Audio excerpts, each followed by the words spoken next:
They came from the sky, hundreds of them, gaunt and black as night. They were starving. They must be famished, Imrus thought, as he lay amongst the dead. Else why would they risk coming here? The girl, where did she go? I will never let anything happen to you, my lady, he had told her. I'll be your sword and shield as long as I'm living, and serve no other. Such was his vow, though no knight he was, nor a servant of the realm. Imrus was a sellsword, and a brigand in the pathless reaches of the world. But he had sworn to serve a child, now grown. How old, he wondered. The girl had been no more than 12 when he swore the oath. 6 years, then, or has it been 7? Time enough to honor my debt. His fingers, cold and hard from the time he'd spent in the mud, tightened round the great sword at his side. He crawled to his feet, beneath the fires of the night, the stars that whirled overhead, like nowhere else in the world. Flakes of snow had settled on his golden brow. He saw no one living on the field. He had heard things, whispers, nightmares as he slept, blow to the back of the head, right through the nasal helm. Every time I close my eyes, he thought, I see her hidden away in that invisible place.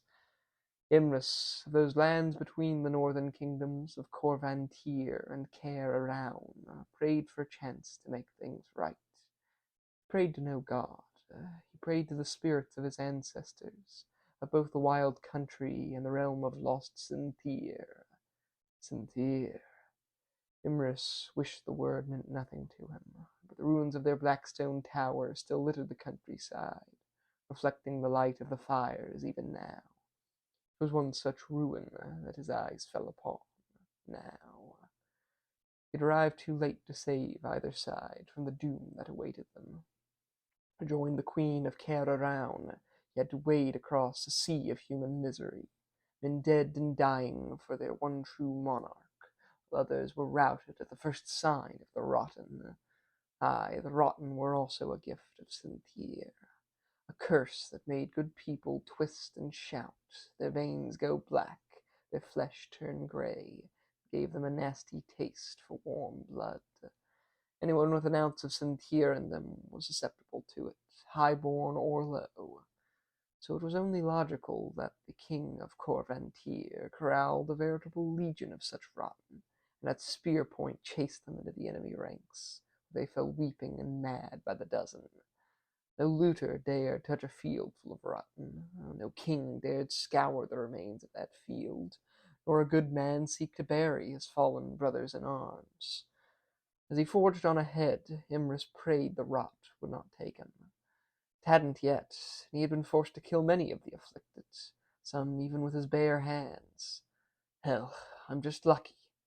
I hope her army was too, he thought. He had heard about the war, and King Owen's ambitions for her land. He wished to unite the realm of Sintir under one banner once again, they said. Well, Imrus wouldn't let him take Caer Araun.